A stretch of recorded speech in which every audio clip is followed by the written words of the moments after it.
За төсөв яригдах болгонд энэ ер нь багш эмчнэр гэдэг төрийн албан агчдын цалингийн асуудал хөндөгддөг. Тэгээ энэ бол олон жил хөндөгдөж ирсэн.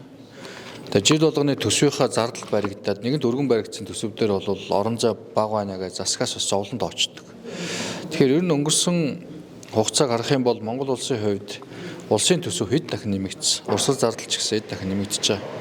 Гэхдээ яг энэ Монгол улсын хөгжлийг авч явах хүн рүүгээ чиглэс хөрөнгө оруулалтууд дандаа орхигдож ирсэн.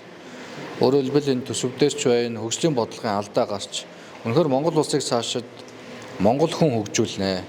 Монгол хүн эрүүл байж, боловсролтой байж хөгжүүлнэ гэж бодож байгаа бол энэ хүн рүүгээ чиглэсэн хөрөнгө оруулалтуудаа тэр тусмаа одоо хүнээ бэлтгэдэг боловсролынхаа салбар руу, эрүүл мэндийн салбар руу хөрөнгө оруулалт хийх ёстой гэж харж байгаа. За бид нар ер нь энэ хулгайг олон жил ярьж байгаа. Жишээлбэл жидүүгийн хулгай, за хөгжлийн банк, нүүрс, аптек гэдэг олон хулгай асуудлууд байж байгаа. Эдгээр хулгайг ярихаараа хэдэн зуун их найдын хулгай яригддаг. Тэгээ жил болгоны төсөв дээр нэг ганц хоёр их найдаар хэмжигдэх хэмжээний багш эмчнэрийнхээ одоо цалингийн асуудлыг нэмэх болохоор бол засгийн газар нь орон зай байхгүй гэсэн тайлбар өгдөг.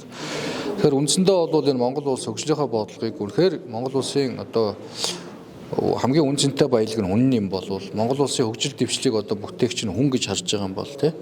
Эх орны эзэдний хүн гэж л харж байгаа бол энэ хүн рүүгээ чиглэсэн хөрөнгө оруулалтаа анхаараач. Урт дунд хугацаанд хүн рүүгээ чиглэсэн үе шаттай энэ цалин хөлс үнэлэмжийг нэмэгдүүлэх, нийгмийн асуудлыг шийдэх энэ хөрөнгө оруулалтаа шийдэч л гэж байна. Тэгээ одоо зүгээр би сая оюутлогын төр хороо оролдоод гарч ирлээ.